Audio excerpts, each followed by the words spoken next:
Hey there folks, and welcome to another Factorio mod spotlight. I'm Exterminator, and thank you so much for joining me today.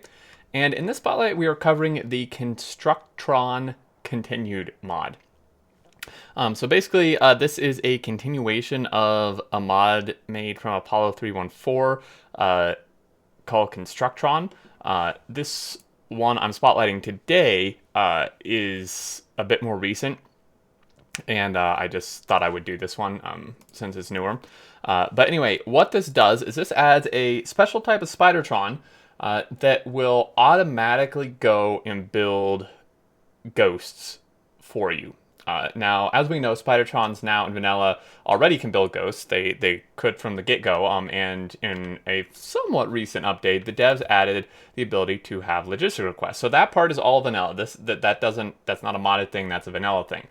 However, what it does not do in vanilla is it will not gather the materials and then go out and build the thing on its own. You still have to send it there, and then when it's done, send it somewhere else. This mod uses the pathing API and stuff and allows it to basically automate the entire process. So it adds two new things. One is a building and one is the Constructron. So it adds the construction service station as well as the Constructron. The Constructron is basically a Spidertron that just uses the different pathing. It costs the same amount, it has the same resistances, same everything. It's just named different and then uses the pathing. The reason for this, rather than just having normal Spidertrons do it, is so you can kind of just still have them separate if you want that. And then it has the Constructron service station, which is, again, basically a Roboport, but a special station where this can go and pick up its materials and, still kind of be separate from your network if you want. So I've placed two of these down, and I've filled some chests in here with materials needed to place a basic smelter blueprint. I've placed logistic bots in here. I've decked this out with some stuff to be able to build that, and then some requests. And I'm going to go ahead and dump some construction bots in there. Now, obviously, it's not doing anything. I haven't placed any ghosts. But theoretically, what should happen here is when I place a ghost, this should automatically go into here because it does need to go into the network of these, which is smaller. It has no construction range, a bit of a smaller logistic range. But you need the materials that will be required for the blueprint or the ghost you're placing that the Constructron will pick up in this network. So it won't work if they're not in this network. But theoretically, it should come in here and the bots will bring it to it. It's not like cheating. It doesn't just spawn items out of nowhere. The bots will bring the items to it as it normally would. And then the Spidertron should head out to the blueprint and go build it on its own. So I'm going to go ahead and place this down and take a look and see what happens here. Now, it may need to... Okay, so there we go. It changes color. It takes a minute. It has to register the whole thing. Now, had this already been placed, obviously would have just gone and did it. And as you can see, so it changes color, first off, automatically, which I didn't know was a thing, but this is quite kind of nice. And there it goes. And it just went and did it. And if we go and place some more of these over here, it should eventually, recognize that and head back and get stuff. Now, there may not be everything that it needs in here because, that was quite a lot of things I placed down. But you can see it took a minute to register, but all things considered still pretty quick, I'd say. And it went in, changes color again.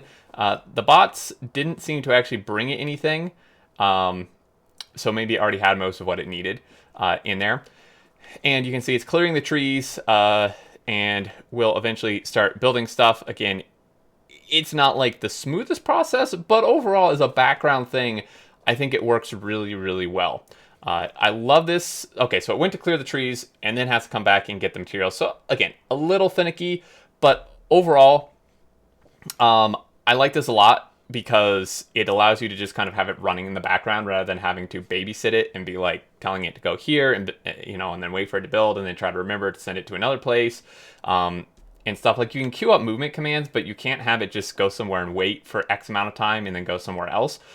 With this, you don't need to do any of that. As long as you set up this type of thing, as I've showed you, it'll just automatically go and do it. Now, again, little finicky, little glitchy. The reason it's not heading off, I think, is because it does not have the materials it needs for this. My guess is it's out of inserters here, so if I maybe go ahead and place some more inserters in there, it'll grab what's needed from that, and then it can head off. So if you don't have the materials in here, it can stop the entire process. So I would say just make sure that, like, maybe you have these having coverage in your mall or you know, whatever, where it's just going to be constantly supplied as you need it. So there you go. I think it's really cool. There are a couple other things to touch on here. Basically, if it calculates that one of these Constructrons can't fully build a thing with like its inventory space, it will send out more than one. And this is configurable in the settings, by the way. So essentially, it'll calculate like what needs to be built, and if it has room in its inventory to hold the materials for that. So I'm reading from the mod portal here. It says it can build your ghost entities, including modules. If an inventory of a single Constructron is enough, it will send a single Constructron to do the job. If not, it will send 2 Constructrons to do the same job, dividing the request by 2. If 2 isn't enough, 3. If not, 4, etc., etc. So this can be configured in the settings here. Startup, nothing per player, nothing, but in the map here, you can say maximum worker per job. So it's by default at 4. You would need a pretty large blueprint to need more than 4, because that's 4 Spidertron inventories worth of materials. Or if you need more, it'd be more than 4. So that's quite a lot. For most stuff, I think up to 4 would be fine. You can change that, though, if you'd like. And again, it's out of materials, so it's just waiting here. Again, very important you keep it supplied. And there we go. That's basically it. One very last thing to touch on is there's a little section on the mod portal page here, which you guys can check out as well, for things it can't do. So it says it can't build landfill or any tile whatsoever. So that is an important note. Don't try to have it build landfill or any tile. And then it explains in order to give functionality to build landfill, it would require changing the pathing. Right now, it would try to find path inside the water, which it cannot. Therefore, it will not. It could build concrete, etc., without doing much changes, actually, but it does not have that. So maybe like concrete and stuff will come in the future, but landfill maybe probably won't. And then it also says right now it can't work on any other surface than novice. So space exploration won't work, unfortunately, like stuff like that adds like another surface or planet.